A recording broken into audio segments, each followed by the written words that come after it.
Now, the big names have started to roll up in Cannes ahead of the launch of the 65th Cannes Film Festival. Over the next fortnight, hundreds of movies will be showcased, featuring seasoned movie stars and also relative newcomers. But this year, the event's been overshadowed by claims that the festival has discriminated against female movie makers. A feminist direct action group called La Barbe, or The Beard, has written a letter in protest, and it's already been endorsed by over 1,400 signatories. Well, let's go live now to Paris and join Chris Blache from the group La Barbe. Chris Blache, tell me what your issue is with Cannes this year. Well, as you have just stated, in the festival this year, the selection has 22 men, 22 films, 22 men, which means that this year no woman will be able to get the Palme d'Or. Is it possible that there weren't any films good enough from female filmmakers this year? Well, I wouldn't want to answer this, but I'm wondering why it is so constant. You see it in Cannes, but it's not only in Cannes. You can see the same phenomenon going on also in Hollywood for the Oscars.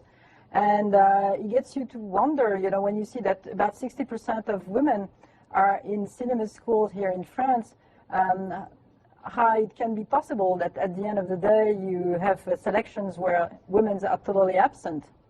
So you think it's interesting because you're targeting the top of the chain, if you like, you know, a very high-profile festival like Cannes, and you're saying that's where the problem is, rather than the opportunities for women filmmakers perhaps earlier in the process.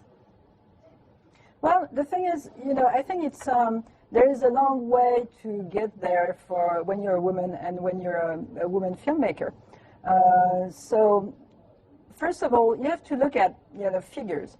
Like in Cannes, we cannot exactly tell who is doing the initial selection because it's secret. I know there is a study that has been made in Hollywood regarding the Oscars, and there is one fact that is very strong, is that, for instance, you can see that 94% of the people doing the selection, the voters, are male, they are white, and the average age is 62. But then why don't you start? But then, sorry to make you stop, but why don't you start then with the selection of the jury members rather than looking at that final shortlist and saying there are no women amongst these 22? Well, because this is what is visible, you know. As an activist group, we are impacting when something comes out and becomes very visible. We already did something 2 years ago because we had the same situation in Cannes, and we already did a press conference regarding this. And we also do it in very different instances, and not only in cinema. So we have to hit somewhere this year with the Festival de Cannes. Yes, but I know you're active in lots of different areas, but, you know, aren't there more important battles to fight than women filmmakers? I mean, there are so many different kinds of discrimination against women, you know, some that actually might put their lives in danger. It's true, but, you know, the question of women getting into power in some ways, if I should say it this way, is a question of visibility.